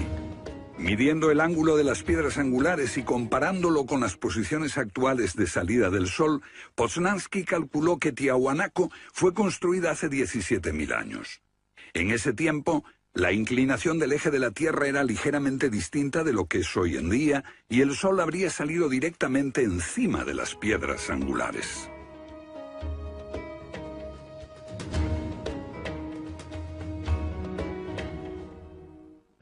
Yo sospecho que la fecha sería más bien de 12.000 años.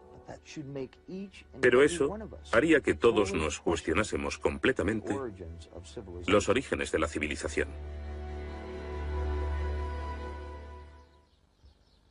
Una civilización perdida en el tiempo dejó sus huellas en varios lugares del mundo.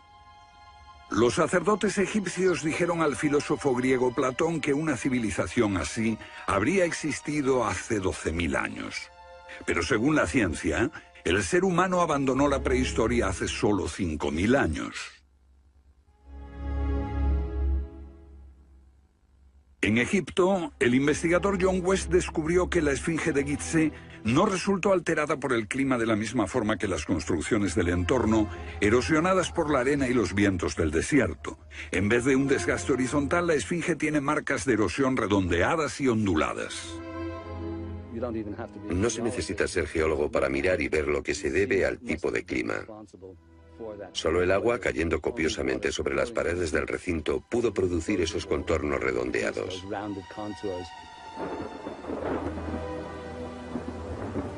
¿Agua en el desierto del Sáhara? Ciertamente no en tiempos de los faraones. Para eso hay que trasladarse a finales de la era glaciar. Unos 10.500 años antes de Cristo, miles de años antes de que existiesen los faraones. ¿Pero por qué entonces la esfinge tiene cabeza de faraón?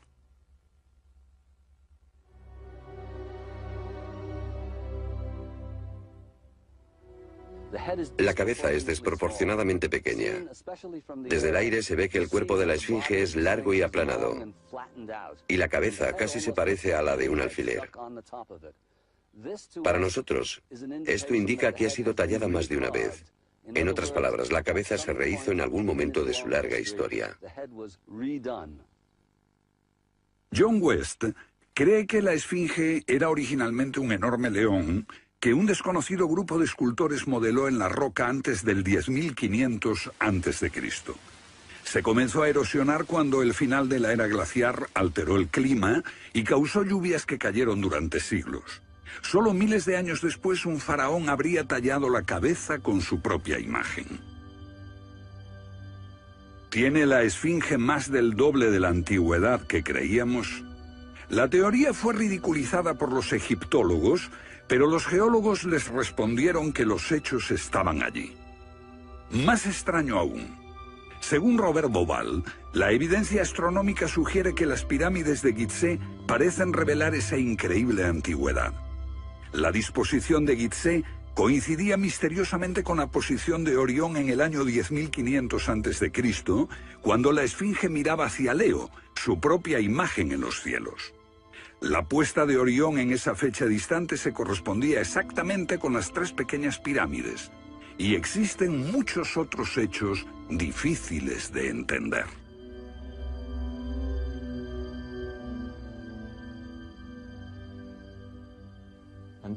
Esto coincide exactamente con las ideas que se desarrollaron tras los análisis geológicos de la esfinge.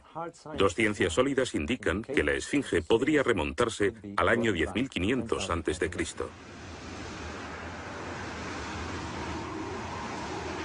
Egipto sufrió unos cambios muy dramáticos a finales del período glaciar, especialmente en torno al 10.500 a.C., cuando unas impresionantes inundaciones cubrieron el terreno de aluvión y acabaron con el valle del Nilo y con el delta en general.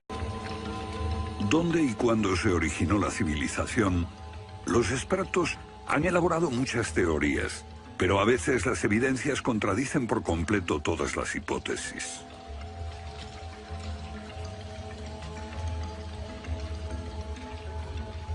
Bajo el suelo congelado de Siberia se han encontrado especies animales extinguidas por un repentino cataclismo global, como el mamut gigante.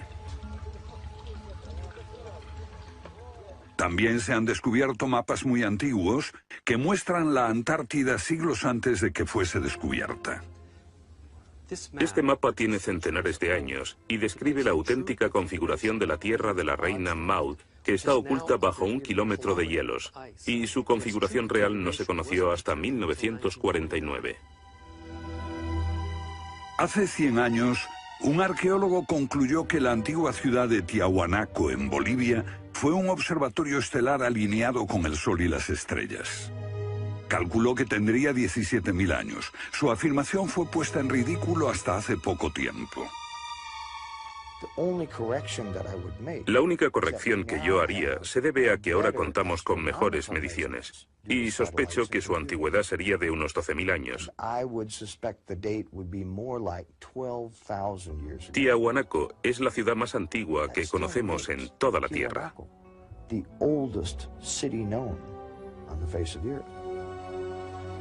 Los geólogos han descubierto que la gran esfinge de Gizeh en Egipto ha resistido siglos de lluvias incesantes, pero estas lluvias solo pueden haber tenido lugar miles de años antes de los faraones. ¿Fue construida la esfinge antes de los comienzos de la civilización?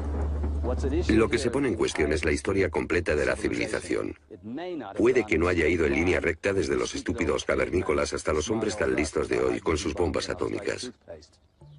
A veces, las pruebas que se hallan rompen todas las reglas. En este documental entrevistaremos a personas que están juzgando meticulosamente esas evidencias y elaboran nuevas teorías que pueden cambiar nuestra idea de la civilización humana. Esta enorme cara fue tallada por los antiguos olmecas de México. Se cree que tiene al menos 2.000 años y es inequívocamente africana. Sin embargo, se supone que los negros no llegaron a América hasta después de Colón. En su libro De la Atlántida a la Esfinge, el escritor Colin Wilson recoge indicios de lo que él y otros creen que son los rastros de una avanzada cultura anterior al comienzo de la historia.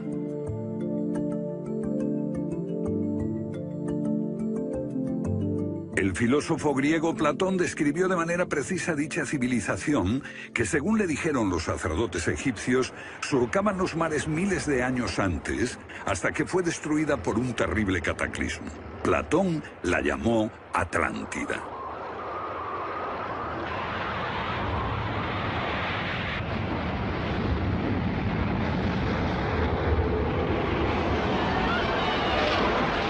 La Atlántida. Un terrible cataclismo. Sabemos de una catástrofe así por otro mito, el diluvio bíblico, Noé y su arca, un mito igualmente despreciado por los científicos.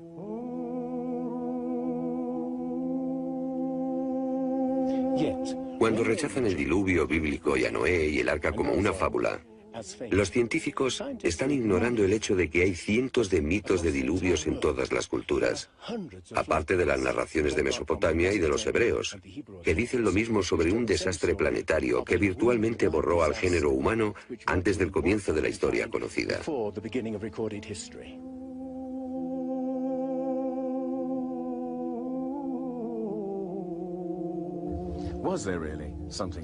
¿Hubo realmente algo parecido a un diluvio? Y si así fue, ¿existió una civilización anterior a todas las otras? Digo una civilización, y no la Atlántida. Porque en cuanto se menciona la Atlántida, el científico exclama, «Oh, no», y deja de escucharnos. ¿Pero es neutral la ciencia? ¿Lo es realmente cuando afirma «limítese a los hechos como punto de partida»?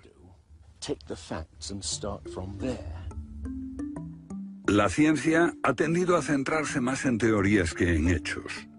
Una teoría surge para explicar unos hechos, pero otros se dejan de lado. Nuevas evidencias pueden cuestionar la teoría, pero con frecuencia también son ignoradas. Llamamos a estos hechos anomalías. Son evidencias que no encajan en la teoría. En su polémico libro Arqueología prohibida, los científicos Thompson y Cremo muestran lo que ocurre cuando una evidencia contradice las teorías científicas. En los últimos 150 años, los arqueólogos y antropólogos han enterrado tantas evidencias como las que han desenterrado, literalmente. Básicamente estamos ante lo que llamamos un filtro del conocimiento. Este es un rasgo fundamental de la ciencia y de la naturaleza humana. La gente tiende a filtrar cosas que no convienen. Cuando los científicos ven que algo no se ajusta al paradigma aceptado, tienden a eliminarlo. No se enseña, no se discute, y la gente ni siquiera se entera de ello.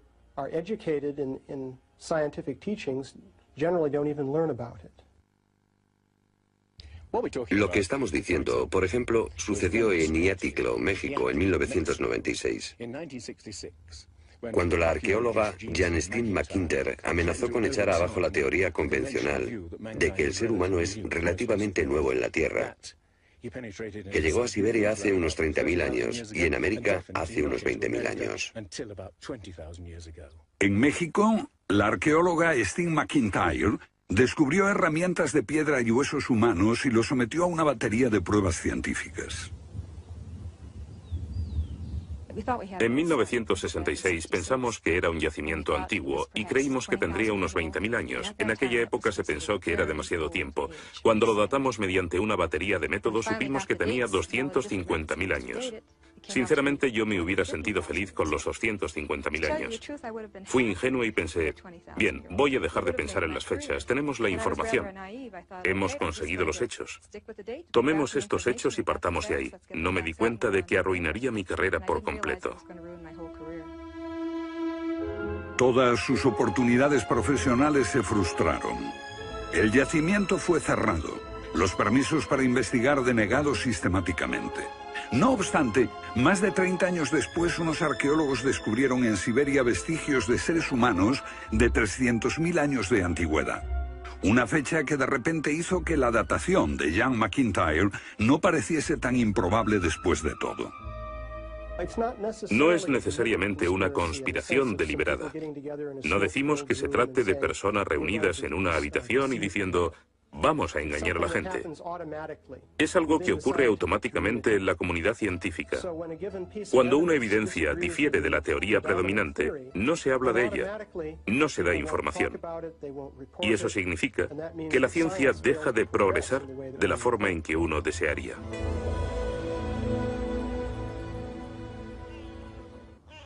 ¿La ciencia está pasando por alto evidencias de un pasado que hemos olvidado? ¿Pueden ser ciertos los mitos que nos hablan de la existencia en este planeta de civilizaciones que desaparecieron miles de años antes de que comenzase la historia registrada? Una nueva clase de investigadores está estudiando las anomalías que la ciencia tiende a descartar. Se plantean preguntas que pueden cambiar nuestro concepto sobre la historia humana. La fortaleza inca de Sacsayhuamán, de edad indeterminable y construida por gente que carecía de metales duros o de cemento, que no conocían la polea, ni la rueda, ni la grúa. Solo miren esta piedra. He contado 11 ángulos. Debe pesar más que 200 coches juntos y revela la increíble habilidad de la gente que la hizo. Y también algo más. Una capacidad asombrosa para manipular objetos de este tamaño. ¿Cómo diablos las levantaban? Bolivia. Las misteriosas ruinas de Tiahuanaco. La misma habilidad manual, una capacidad de construcción que resulta inexplicable. Las piedras están perfectamente ensambladas. Intentemos insertar una aguja en cualquier punto de las junturas. La aguja no entra.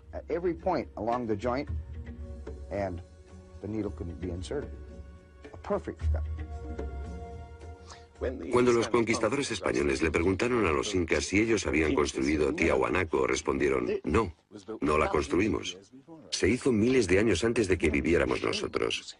La evidencia muestra que fue erigida por una civilización avanzada. Un descubrimiento casual nos lo revela. Los bloques de construcción de Tiahuanaco no están pegados con cemento. El que separa estas piedras descubre el inesperado brillo metálico que las mantiene unidas.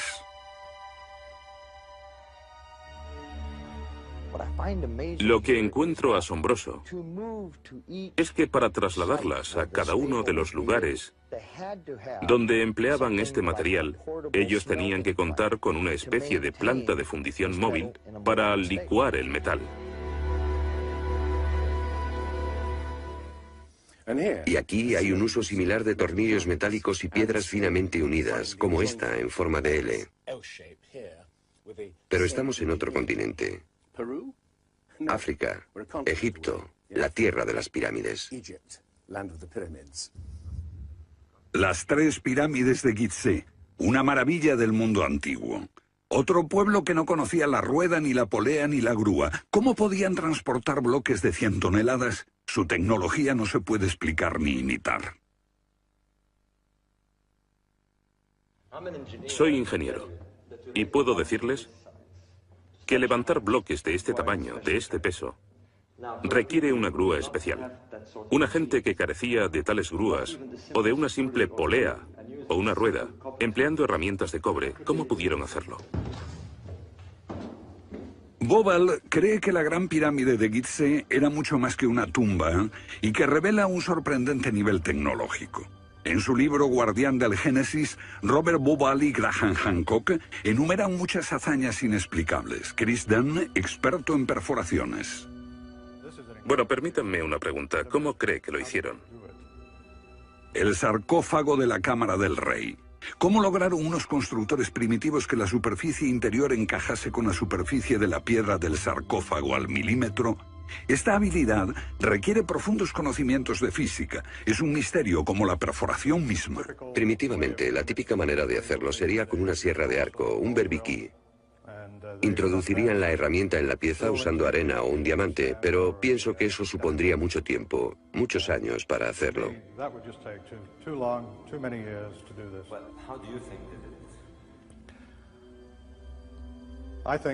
Creo que debieron haber usado herramientas más potentes. Hoy, para perforar esto, tendríamos que hacerlo a una velocidad de 6-10 milímetros por revolución de taladro en el granito. Ellos lo hicieron más rápido de lo que lo haríamos nosotros. Más rápido, investigadores como Chris Dunn se preguntan acerca del propósito de emplear este raro instrumento en un friso oculto. ¿Taladros superpotentes? Esto parece una conclusión precipitada. Los indicios de un taladro de alta velocidad se erigen en otro misterio sin resolver. Ahora miren esto. La increíble precisión de la mano de obra. La total suavidad de las paredes en esta supuesta tumba para bueyes sagrados. Y que implica un alto nivel de destreza. Por supuesto, eso podría explicarse en términos de cientos de obreros puliéndolas durante 10 años seguidos. Pero, ¿si hablamos del misterio de los vasos egipcios? No como este vaso de arcilla que acabo de comprar, sino vasos hechos de alabastro, basalto e incluso diorita, que es la piedra más dura de todas.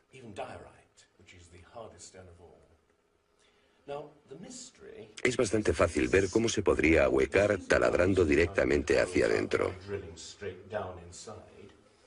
Pero, ¿qué pasa con los ángulos? La tecnología moderna es incapaz de hacerlo. Sin embargo, los antiguos egipcios moldeaban miles de piezas. Algunas de ellas 2000 años antes de la civilización que se supone surgió aquí. ¿Cómo? Otro misterio sin explicar. Inexplicable. ¿Cómo pudieron los constructores alinear sus gigantescas pirámides con los puntos cardinales tan impecablemente? En perfecta dirección este-oeste y norte-sur. con una exactitud no igualada por los modernos constructores. La Gran Pirámide parece ser un modelo matemático del hemisferio norte e incorpora el trascendental valor de pi, las veces que cabe el diámetro de un círculo en su circunferencia.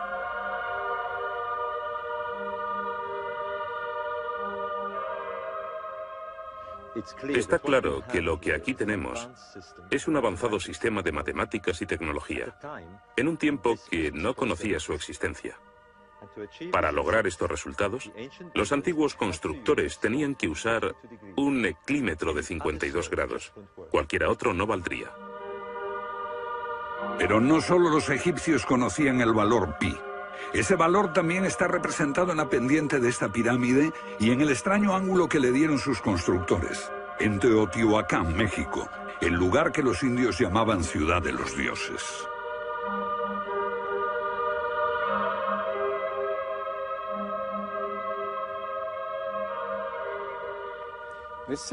En su época, esta ciudad fue más grande que la Roma imperial.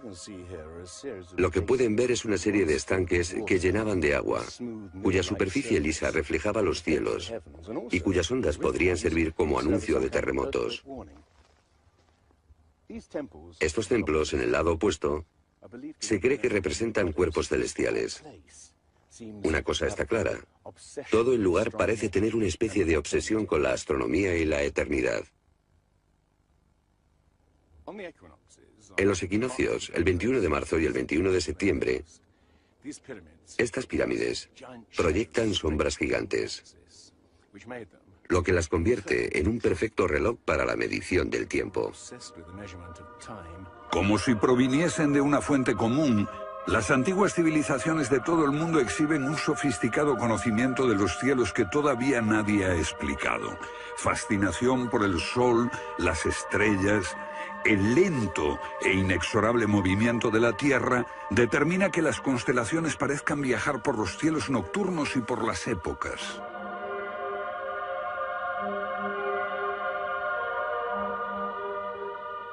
Según los estudiosos, los antiguos egipcios no tenían un gran conocimiento de la astronomía. Pero en el templo de Dendera hay muestras de su sofisticado conocimiento del cielo. Miren las constelaciones del zodíaco: Leo, Tauro, Piscis. Y aquí, la constelación de Orión. Bauval cree que la astronomía es la llave de muchos misterios de las pirámides. Los antiguos egipcios veían en la constelación de Orión a su dios Osiris, señor de los muertos y la vida ultraterrena. Bauval halló el reflejo de ese dios en las pirámides de Gizeh. Es que para trasladarlas a cada uno de los lugares donde empleaban este material, ellos tenían que contar con una especie de planta de fundición móvil para licuar el metal. Y aquí hay un uso similar de tornillos metálicos y piedras finamente unidas, como esta en forma de L. Pero estamos en otro continente. África, Egipto, la tierra de las pirámides. Las 3 pirámides de Gizeh, una maravilla del mundo antiguo. Otro pueblo que no conocía la rueda, ni la polea, ni la grúa. ¿Cómo podían transportar bloques de 100 toneladas? Su tecnología no se puede explicar ni imitar. Soy ingeniero y puedo decirles que levantar bloques de este tamaño, de este peso, requiere una grúa especial. Una gente que carecía de tales grúas, o de una simple polea, o una rueda, empleando herramientas de cobre, ¿cómo pudieron hacerlo? Bauval cree que la Gran Pirámide de Gizeh era mucho más que una tumba y que revela un sorprendente nivel tecnológico. En su libro Guardián del Génesis, Robert Bauval y Graham Hancock enumeran muchas hazañas inexplicables. Chris Dunn, experto en perforaciones. Bueno, permítanme una pregunta. ¿Cómo cree que lo hicieron? El sarcófago de la Cámara del Rey.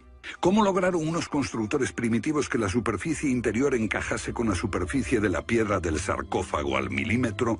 Esta habilidad requiere profundos conocimientos de física. Es un misterio como la perforación misma. Primitivamente, la típica manera de hacerlo sería con una sierra de arco, un berbiquí. Introducirían la herramienta en la pieza usando arena o un diamante, pero pienso que eso supondría mucho tiempo, muchos años para hacerlo.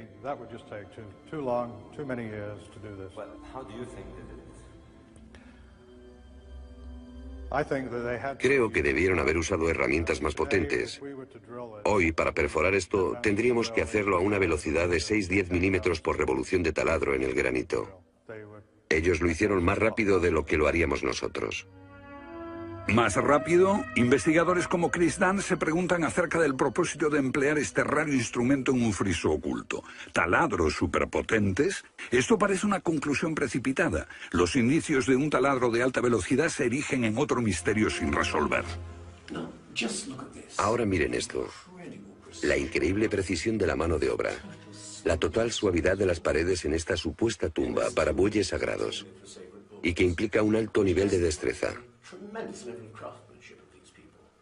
Por supuesto, eso podría explicarse en términos de cientos de obreros puliéndolas durante 10 años seguidos.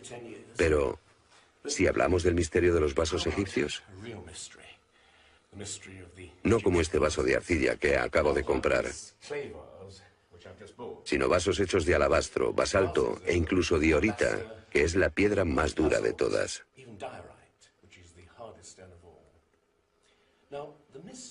Es bastante fácil ver cómo se podría ahuecar taladrando directamente hacia adentro. Pero, ¿qué pasa con los ángulos? La tecnología moderna es incapaz de hacerlo. Sin embargo, los antiguos egipcios moldeaban miles de piezas. Algunas de ellas 2000 años antes de la civilización que se supone surgió aquí. ¿Cómo? Otro misterio sin explicar. Inexplicable. ¿Cómo pudieron los constructores alinear sus gigantescas pirámides con los puntos cardinales tan impecablemente? En perfecta dirección este-oeste y norte-sur, con una exactitud no igualada por los modernos constructores. La Gran Pirámide parece ser un modelo matemático del hemisferio norte e incorpora el trascendental valor de pi, las veces que cabe el diámetro de un círculo en su circunferencia.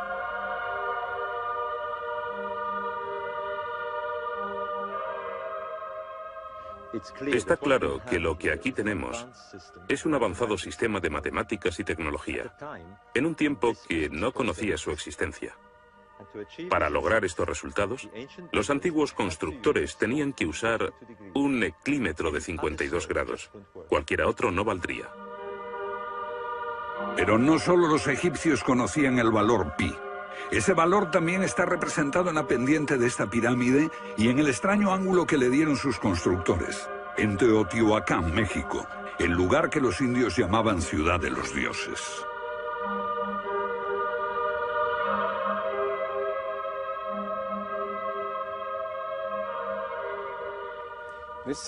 En su época, esta ciudad fue más grande que la Roma imperial.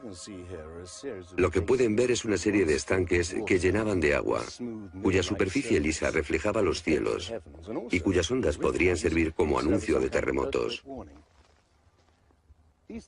Estos templos, en el lado opuesto, se cree que representan cuerpos celestiales. Una cosa está clara: todo el lugar parece tener una especie de obsesión con la astronomía y la eternidad.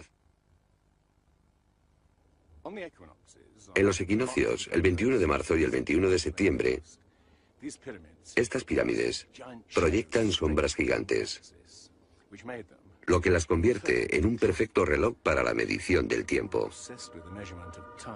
Como si proviniesen de una fuente común, las antiguas civilizaciones de todo el mundo exhiben un sofisticado conocimiento de los cielos que todavía nadie ha explicado.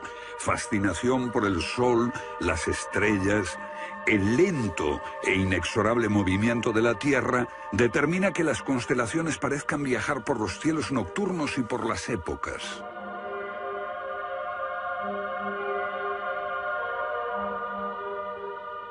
Según los estudiosos, los antiguos egipcios no tenían un gran conocimiento de la astronomía. Pero en el templo de Dendera hay muestras de su sofisticado conocimiento del cielo. Miren las constelaciones del zodíaco: Leo, Tauro, Piscis. Y aquí, la constelación de Orión. Boval cree que la astronomía es la llave de muchos misterios. Diluvio bíblico, Noé y su arca, un mito igualmente despreciado por los científicos.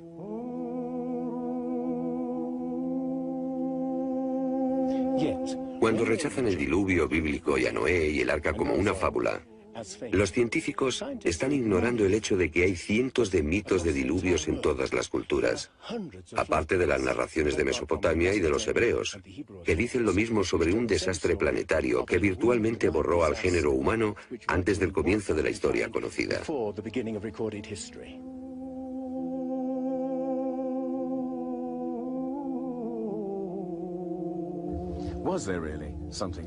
¿Hubo realmente algo parecido a un diluvio? Y si así fue, ¿existió una civilización anterior a todas las otras? Digo, una civilización, y no la Atlántida. Porque en cuanto se menciona la Atlántida, el científico exclama, «Oh, no», y deja de escucharnos. ¿Pero es neutral la ciencia? ¿Lo es realmente cuando afirma «limítese a los hechos como punto de partida»? La ciencia ha tendido a centrarse más en teorías que en hechos. Una teoría surge para explicar unos hechos, pero otros se dejan de lado. Nuevas evidencias pueden cuestionar la teoría, pero con frecuencia también son ignoradas. Llamamos a estos hechos anomalías, son evidencias que no encajan en la teoría. En su polémico libro Arqueología prohibida, los científicos Thompson y Cremo muestran lo que ocurre cuando una evidencia contradice las teorías científicas. En los últimos 150 años, los arqueólogos y antropólogos han enterrado tantas evidencias como las que han desenterrado, literalmente. Básicamente estamos ante lo que llamamos un filtro del conocimiento.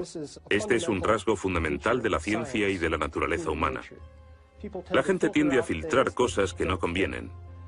Cuando los científicos ven que algo no se ajusta al paradigma aceptado, tienden a eliminarlo. No se enseña, no se discute, y la gente ni siquiera se entera de ello.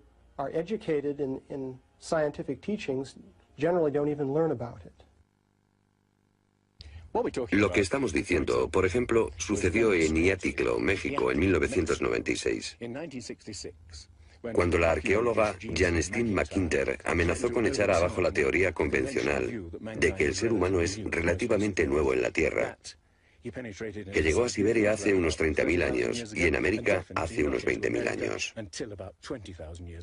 En México, la arqueóloga Stine McIntyre descubrió herramientas de piedra y huesos humanos y los sometió a una batería de pruebas científicas. En 1966 pensamos que era un yacimiento antiguo y creímos que tendría unos 20.000 años. En aquella época se pensó que era demasiado tiempo. Cuando lo datamos mediante una batería de métodos supimos que tenía 250.000 años. Sinceramente yo me hubiera sentido feliz con los 250.000 años. Fui ingenuo y pensé, bien, voy a dejar de pensar en las fechas, tenemos la información. ¿Dónde y cuándo se originó la civilización? Los expertos han elaborado muchas teorías, pero a veces las evidencias contradicen por completo todas las hipótesis.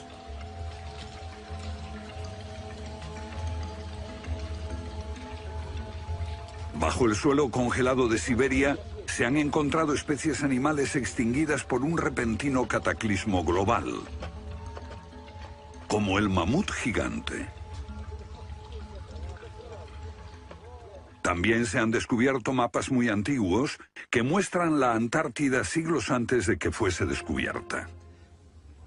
Este mapa tiene centenares de años y describe la auténtica configuración de la Tierra de la reina Maud, que está oculta bajo 1 kilómetro de hielos, y su configuración real no se conoció hasta 1949. Hace 100 años, un arqueólogo concluyó que la antigua ciudad de Tiahuanaco, en Bolivia, fue un observatorio estelar alineado con el Sol y las estrellas. Calculó que tendría 17.000 años. Su afirmación fue puesta en ridículo hasta hace poco tiempo. La única corrección que yo haría se debe a que ahora contamos con mejores mediciones. y sospecho que su antigüedad sería de unos 12.000 años. Tiahuanaco es la ciudad más antigua que conocemos en toda la Tierra.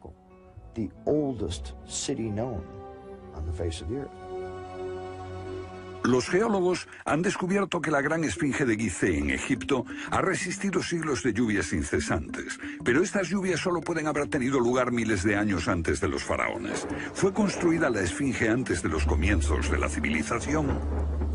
Lo que se pone en cuestión es la historia completa de la civilización. Puede que no haya ido en línea recta desde los estúpidos cavernícolas hasta los hombres tan listos de hoy con sus bombas atómicas. A veces, las pruebas que se hallan rompen todas las reglas.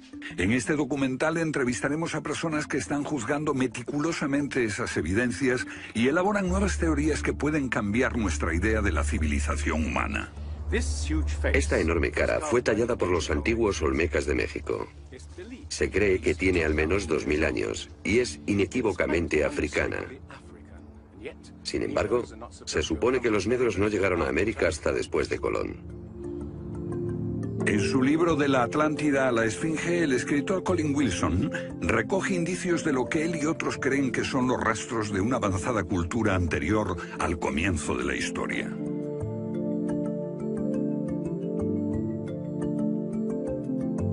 El filósofo griego Platón describió de manera precisa dicha civilización que, según le dijeron los sacerdotes egipcios, surcaban los mares miles de años antes, hasta que fue destruida por un terrible cataclismo.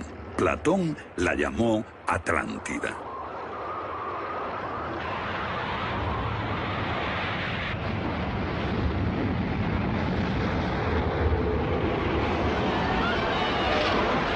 La Atlántida. Un terrible cataclismo. Sabemos de una catástrofe así por otro mito. Hemos conseguido los hechos. Tomemos estos hechos y partamos de ahí. No me di cuenta de que arruinaría mi carrera por completo. Todas sus oportunidades profesionales se frustraron. El yacimiento fue cerrado. Los permisos para investigar denegados sistemáticamente. No obstante, más de 30 años después, unos arqueólogos descubrieron en Siberia vestigios de seres humanos de 300.000 años de antigüedad. Una fecha que de repente hizo que la datación de Ian McIntyre no pareciese tan improbable después de todo. No es necesariamente una conspiración deliberada. No decimos que se trate de personas reunidas en una habitación y diciendo: vamos a engañar a la gente. Es algo que ocurre automáticamente en la comunidad científica. Cuando una evidencia difiere de la teoría predominante, no se habla de ella, no se da información. Y eso significa que la ciencia deja de progresar de la forma en que uno desearía.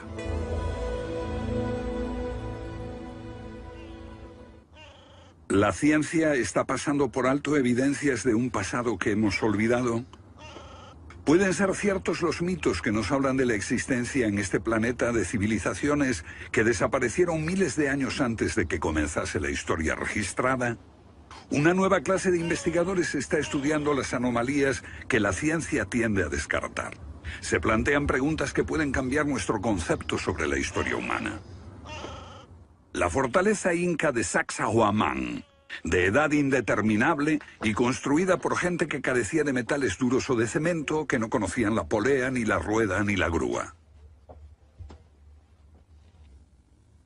Solo miren esta piedra. He contado 11 ángulos.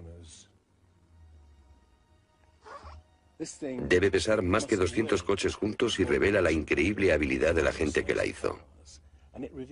Y también algo más. Una capacidad asombrosa para manipular objetos de este tamaño. ¿Cómo diablos las levantaban? Bolivia. Las misteriosas ruinas de Tiahuanaco. La misma habilidad manual, una capacidad de construcción que resulta inexplicable. Las piedras están perfectamente ensambladas. Intentemos insertar una aguja en cualquier punto de las junturas. La aguja no entra.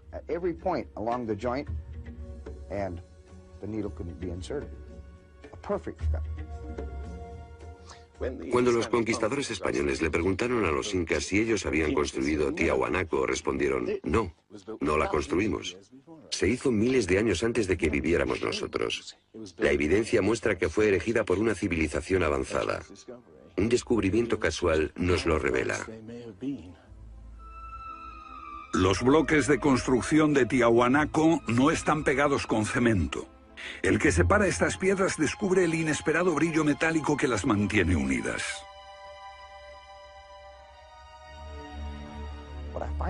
Lo que encuentro asombroso